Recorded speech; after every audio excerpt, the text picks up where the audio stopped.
دیکھیں آپ کو جب جنگ ہوتی ہے جو کمزور فریق ہوتا ہے اس نے تمام وسائل کو بروئے کار لاتے ہوئے اپنی جان بھی بچانی ہوتی ہے اور دشمن کو بھی اپنے اوپر حملہ آور ہونے سے باز رکھنا ہوتا ہے. لہٰذا چونکہ مسلمان اس وقت آپ نے پہلے ہی کہہ دیا کہ ہم پوری دنیا میں 1.5 ارب کے قریب مسلمان ہیں، لیکن بات ہوئی تھی سینیٹر مشتاق احمد صاحب سے کہ وہ اکیلے کہہ رہے ہیں کہ میں 25 کروڑ عوام کا بے بس، ہاں جی، بے بس عوام کا میں شہری ہوں، لہذا میری مدد کی جائے، دنیا سے اپیل کرتے.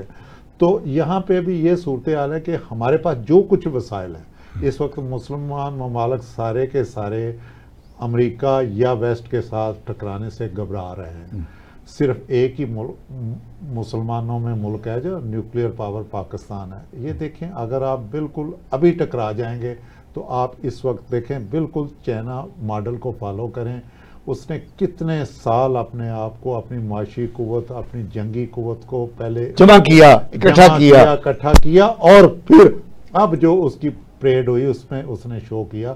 تو ہمیں بھی تھوڑا سا دیکھیں، ہمیں کئی رول ماڈل ہیں ہماری زندگی میں اور اسلامک ہسٹری میں جن کو ہمیں بروئے کار لانا چاہیے. ان کو حماس کو ٹھیک ہے کچھ ابھی اس میں کنفیوژن ہے کہ حماس کہہ رہا ہے، نو ڈاؤٹ وہ آپ کو پتا ہے کہ جب چودھری فیصلہ کرتا ہے تو ہمیشہ وہ بڑے گروپ کا ساتھ دیتا ہے. ظاہر ہے مسکین کمزور کا تو وہ ساتھ کوئی نہیں دیتا، اس کو تو زبردستی کہا جاتا ہے قبول کر، بس کر تو قبول کر. تو اب ان کو یہی زبردستی کہا جا. نو ڈاؤٹ جو میرے بھائی احمد جواد بٹ نے جو بات کہی ہے کہ جو پوری مطلب انہوں نے قربانیاں دیں ساری زندگی لوگ یاد رکھیں گے. لوگوں نے اپنے بچے، میں تو یا قربان جاتا ہوں اسماعیل ہانیہ کی فیملی پہ جس نے اپنی سمیت اپنا پورا خاندان، پوتیاں پوتے، بیویاں، بچے سب شہید کروائے، لیکن وہ اپنے موقف سے پیچھے نہیں، 1 انچ بھی پیچھے نہیں ہٹے.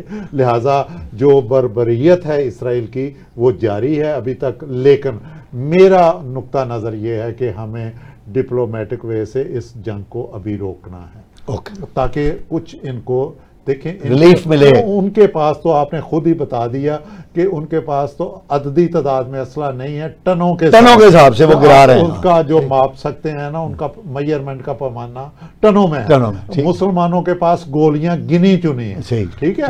تو لہٰذا ان کو بھی سانس لینا چاہیے اور اپنی قوت کو جمع کرنا چاہیے اور نئی حکمت عملی کے ساتھ اسرائیل کے مقابلے پہ آنا چاہیے، تیار کرنا چاہیے اپنے. اور اسی لیے میں کہہ رہا ہوں کہ یہ جو اس وقت ہے نا، ہمیں جیسا ٹوٹا پھوٹا معاہدہ ہے، لیکن چلیں جو مسلمان 8 ممالک کوشش کر رہے ہیں، گو یہ بھی سارے کمزور ہیں، ہم سارے مرہون منت ہیں. وہی وہ لوگ کہہ رہے تھے جی کیوں ہو رہا شیر و شکر ٹرمپ پاکستانی قیادت کے اوپر. انہوں نے اپنے ہمیشہ جب کسی بڑے کو، چھوٹے کو کوئی بڑا بہت بڑی عزت دیتا ہے نا، آپ بہت دلیر ہو، آپ بہت دلیر ہو، آخر میں اس کے پاس وہ زہر کا پیالہ بھیج دیتا ہے کہ پیو یار تم تو بہت. وہ اس کو اپنی عزت بچانے کے لیے وہ زہر یا کڑوا گلاس پینا پڑتا ہے جاتا ہے کہ مجھے اس کو اتنا اوپر چڑھا دیا جاتا ہے. اسی طرح ہمیں پاکستان کو بھی کہ ہم وہ معاہدہ، حالانکہ اب اسحاق ڈار یا اور لوگ تھوڑا سا بیک فٹ پہ آئے ڈسٹینس کہ یہ وہ معاہدہ نہیں ہے جو ہمیں دکھایا گیا. تو لہٰذا اس میں لیکن میں یہ چاہ رہا ہوں کہ سر اس وقت ان کے اوپر جو آگ کی بارش ہو رہی ہے اس کو روکا جائے. بٹ صاحب یہ اس وقت میاں صاحب نے بڑی خوبصورت بات کہی ہے.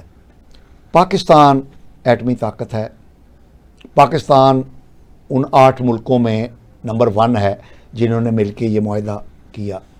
اور میاں لیاقت صاحب کی یہ بات بڑی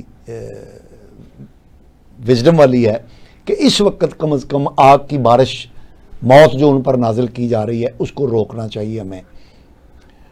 پاکستان میں جو ہماری سیاسی جماعتیں ہیں، جماعت اسلامی کے علاوہ ہمیں کوئی سیاسی جماعت نظر نہیں آتی جو اس حوالے سے کوئی کام کر رہی ہو، کوئی فکری، کوئی عملی کام کر رہی ہو. ہمیں کوئی نظر نہیں آ رہا ہے. کیا کہیں گے آپ؟ اچھا، اس حوالے سے 2 چیزیں ہیں. سب سے پہلے تو ہمیں یہ دیکھنا ہے کہ یہ معاہدہ کیوں کیا جا رہا ہے، اس کی ضرورت امریکہ اور اسرائیل کو کیوں پیش آئی، کیونکہ وہ اچھا نہیں بٹ صاحب معاہدے سے ہم آگے آ گئے ہیں. اب ہم بات کر رہے ہیں کہ جو پاکستان میں سیاسی جماعتیں ہیں ان کا کیا رول ہے اس حوالے سے؟ اس حوالے سے رول جو ہے نا، ہماری جو سیاسی جماعتیں ہیں ان میں سے اکثر کا تو کوئی رول نظر ہی نہیں آ رہا. جماعت اسلامی میں جو سینیٹر مشتاق ہیں انہوں نے یہ آواز ہر فورم پہ اٹھائی اور ان سے کہا گیا کہ یہ جو فوٹیلا پہلے بھی ایک دفعہ گیا اور انہوں نے پکڑ لیا، تو اب دوبارہ سے جو سموتھ فوٹیلا جا رہا ہے اس کے ساتھ اگر پاکستان کے بھی کچھ لوگ چلے جائیں اور اس میں کوئی ممبر پارلیمنٹ بھی موجود ہو تو اس سے امپریشن پڑے گا کہ پاکستان میں واقعی جو بڑی سطح پہ جو ہے نا یہاں تک آنا ہے. لیکن اب بات یہ تھی کہ اتنی ہمت کون کرے، دیکھیں کھلے سمندر میں جانا اور پھر کھلے سمندر سے اور پتہ ہے کہ یہودیوں نے پکڑ لینا اور اس میں آپ کی موت بھی واقع ہو سکتی ہے. تو یہ ساری چیزیں انہوں نے اپنے ذہن میں رکھی، پھر انہوں نے ہمت کی اور پھر انہوں نے کہا کہ میں جاؤں گا، اور یہ ان کی بڑی ایک بہادری ہے. اچھا ویسے جماعت اسلامی تو پاکستان میں بھی اس حوالے سے فکری میدان میں کوشش کر رہی ہے، اور جو حافظ نعیم الرحمان صاحب ہیں وہ جو رائے عامہ ہے اس کی تشکیل میں بڑی ایفرٹس کر رہے ہیں. میں یہاں یہی بتانا چاہ رہا ہوں کہ جو سینیٹر مشتاق ہیں انہوں نے ایک تو ہمت کی اور وہ وہاں تک گئے اور آخرکار ان کو گرفتار کر لیا گیا. لیکن اب بھی پاکستان کی حکومت جو ہے وہ یہ کوشش کر رہی کہ ان کو رہا کر دیا جائے، لیکن اس حوالے سے کوئی نہیں کیا جا رہا کہ ہم براہ راست غزہ کے لوگوں کو خوراک پہنچانے کے لیے کیا کر سکتے ہیں.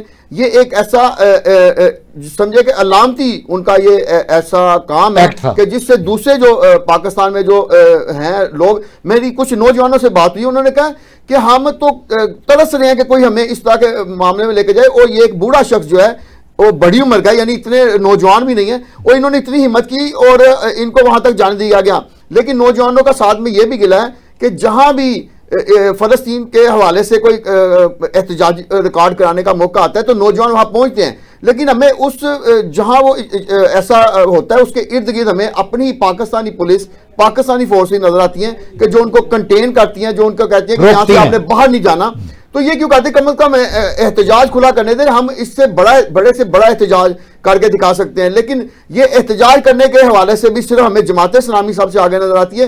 دوسری جتنی جماعتیں ہیں وہ اسی طریقے سے خوف زدہ ہے. جس طرح میں آپ کو بتاتا چلوں کہ آپ سوشل میڈیا پہ فلسطین کا جھنڈا یا احتجاج یا کوئی اس طرح کی چیز رکھتے ہیں تو وہ فوری طور پہ آپ کا وہ سوشل میڈیا کا جو ہے وہ بلاک کر دیتے ہیں. اچھا. جس کی وجہ سے بہت سارے لوگ اس خوف میں مبتلا ہوتے ہیں کہ جی میرے تو لاکھوں سبسکرائبر ہیں، میرے لاکھوں فالوورز ہیں، تو میرا تو چینل بند ہو جائے گا.